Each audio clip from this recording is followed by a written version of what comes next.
Now we'll head for our DSTV viewers, we need to lead you to Anambra State. The issue of autonomy of local government has been celebrated. We're waiting for implementation. Now we can get the views from Anambra State. The governor of Anambra State, Professor Chukwuma Soludo, wants to share the views and perhaps how the state would implement the local government autonomy, which is now a law in the country. So for our DSTV viewers, we hand you over to Anambra State. But on our other platforms, the local platform and the Channel 24 platform, we'll continue right here on Business Morning on Sunrise Daily.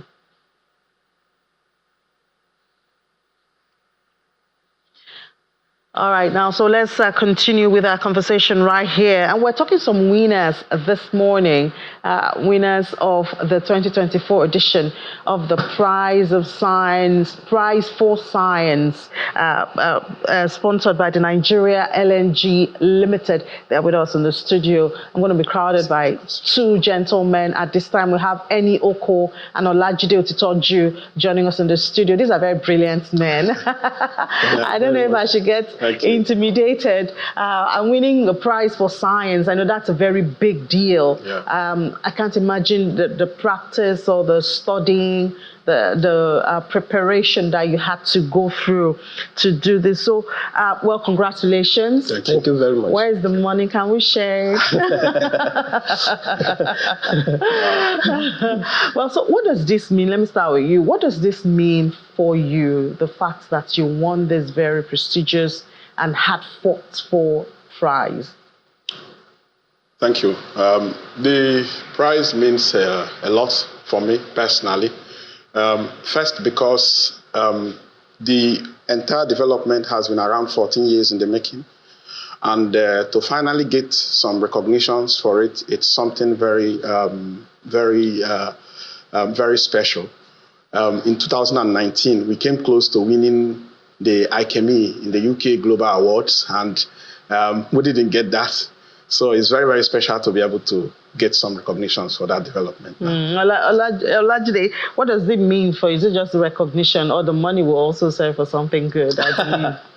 Yeah, of course. The recognition is, as a scientist, being recognized for your work is what you look towards, not even the monetary part of it. So being recognized for your work, and not just only in Nigeria and across the UK, we have our universities having announcements as regards this, and it's not only us now, not only in Nigeria, but people in the UK getting to know about this. So it's a big thing for us. Yeah, and I know the third winner, Mei Hong Wang. I believe she's South African also? No. Mei Hong is a Chinese, formerly Chinese. He's a British citizen now. Now British. Yes. So it's an international award. And you know, the theme or what you competed for is really interesting at a time like this.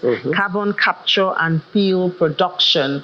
And we just talked about cooking gas and how it's been expensive and all of that. I wonder if this body of knowledge that you have proposed or you have worked on is going to help in any way. You know, we're complaining now. We have gas, we have the potential. The thing is turning it into the usable form for everybody, both for CNG and for LPG. And it seems that's taking us so much time in the country. Yeah, it's going to help in so many ways. The first instance being that Nigeria as a country already have a target to fully decarbonize by 2060. And our development is targeting the biggest sector when it comes to carbon emissions, the industries and the power generation, etc. So it's going to help deliver that objective. And for businesses, it's going to help them future-proof their business, because decarbonization has become a core business strategy, because many countries now require their companies to only partner with companies that are committed towards decarbonizing their business. So yes, it's going to help companies to future-proof their business. And for the local man in the street, it's also very special, because part of the things we are proposing is that our system is going to capture CO2, convert it to methanol, and methanol can be used for fuel replacement, targeting especially diesel. Diesel is important because of the peculiar characteristics of diesel, so we could have up to 20% diesel replacement. The benefits is that you could drive down the diesel import rates into the country, and which could add up to helping drive down the cost of diesel for the local man in the street. Yeah, but one challenge in the Nigerian economy has always been turning the talks into works. Yes. Connecting the academy to the practical. Yeah. So while these sound brilliant and all of that, is there a plan to connect it and make it a practical reality? Yes, of course, we are academics, and our work is simply to try to answer the key questions that will help drive the development. First of all, thanks to channels and LNG and other platforms that have given not just us, but the subject of carbon capture some publicity during this period. So we're using this platform, first of all, to help promote this technology and hopefully draw in businesses, government interest, to help push forward the development. At our own level, we are working towards advancing the technology development at the moment. So there is something they call technology readiness level, which is used to measure how ready a technology is, to get into the market. So you start from technology readiness level 1, when it is just an idea in your head, all the way to technology readiness level 9, when it's now a commercial product in the market. At the moment, our development is at around TRL, technology readiness level 5. Okay, and we still have a lot of work to be able to get to that point. So what we're doing, we've secured some grants, have some partners in from Nigeria, from South Africa and other countries, and we are hoping that at the end of the current project we are doing, we can move from TRL 5 to TRL 7. So let me come to Olajide. Tell us more about this preparation and securing of grants.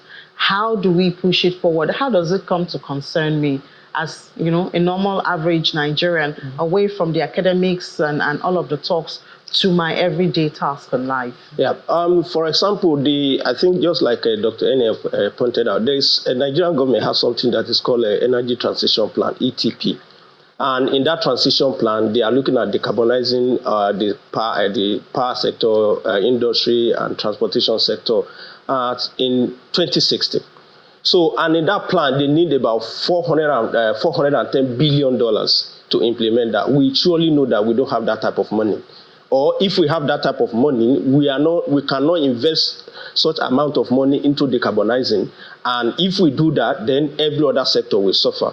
So part of what we are doing with this technology is that with this technology, we are able to achieve that at a lower cheaper rate. Even by our own estimate, we might be able to maybe cut off about $100 billion to implement the ETP if we are to use the technology being developed. Just like he has said, and this by estimate and in the ETP, they said they are looking at this is a technology that can precipitate up to 100 million jobs, just according to the ETP, the plan that the federal government has in the ETP. So, if this technology come on board, this is why we are talking. We are appealing to the private investors in the country, the federal government. I know the federal government, they have an office that is headed by the Ajurin Gelale, and they are looking at carbon and everything. So it's no longer there. But I know somebody will be coming on board. If somebody is already there, somebody will be coming on board. These are the people we are looking to meet and to talk to and see how this project can become a Nigerian thing, not just other country, a Nigerian thing, and we can be at the forefront of this climate agenda.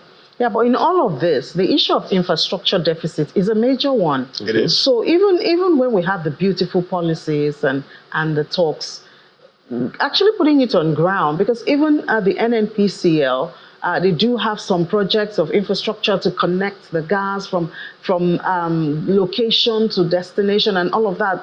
It's a huge one. I wonder if your conversation is also considering that, because if not, you might have the beautiful print, but actually doing it will become a challenge. Yes, like I said, just like he has pointed out, we are scientists. You're scientists, but you want it to work. Develop things. So, and that is why we want people to come on board. It's an investment. Okay, in the UK, last week, the UK government announced 21.7 billion, almost 22 billion pounds for carbon capture and storage alone. So this is a commitment from government that they will be spending 22 billion on this technology just to look at carbon, how to decarbonize their industry, glass industry, and their petrochemicals, and their power plants and everything, and how to store and use those the CO2 that is being captured. So this is a capital-intensive project, and that is why I was earlier on I was talking. Okay, federal government, private investor can come on board and help drive this technology to the stage where you can come to commercial deployment, and it can benefit everybody. Yeah, and I guess if there are incentives, investors will come on. Yeah, so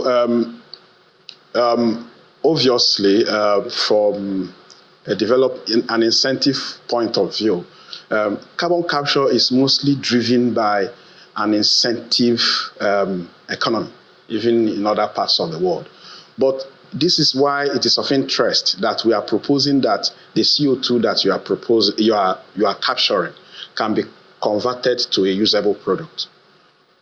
That's an idea that makes the entire idea of carbon capture very something that is worthy of investment from an investor point of view. And not just rely on government incentive, because government will not always have the money to be able to finance the entire development. I think what we are doing is to try to bridge an important gap. It doesn't discount that there are other problems regarding infrastructure deficit and the rest of them. But what is primary is that there is a bigger problem, which is that there is a lacking innovation within that space that can be tailored to the Nigerian situation and that can help deliver the solution at a reduced cost. That's the key for us. Infrastructure development, of course, in Nigeria we have all our problems, but it's something that we do not need new technologies to be able to build infrastructures. It's in the market already. But in terms of the carbon capture itself, the technology at the scale that we are proposing is not available. Well, I guess we have to thank Nigeria LNG for even beginning this conversation, because it's because of them and the competition, you're winners, and then you can further push this dream and vision. And we certainly do hope that the brains in Nigeria one day actually materialize into workable plans for us. Well, thank you so much, and congratulations once again. Thank you very much. Enyoko and Olajide Otitoju, as well as Methong Wang. Share our congratulations for him. Thank you very much. We shall do. Thank you very much. So much. Yes. Thank you. All right. So congratulations to them, and thanks to Nigeria LNG Limited for that competition. I wonder if we do have time. But okay, we have 55 minutes in the afternoon, 1 p.m. And Ladi will be joining us live. So you want to see him. If you've missed him on the show, you will see him later on today. But the good news is that yesterday, the market cap at the NGX went to another level. We've been to that level before, but we can celebrate that. And that's because of Aradel. Aradel got listed yesterday and was very active. We'll give you more details and a great conversation on that at 1 p.m. for Business Incorporated. Let's head you back now to the Sunrise Daily Studio. I'm John Mekwa.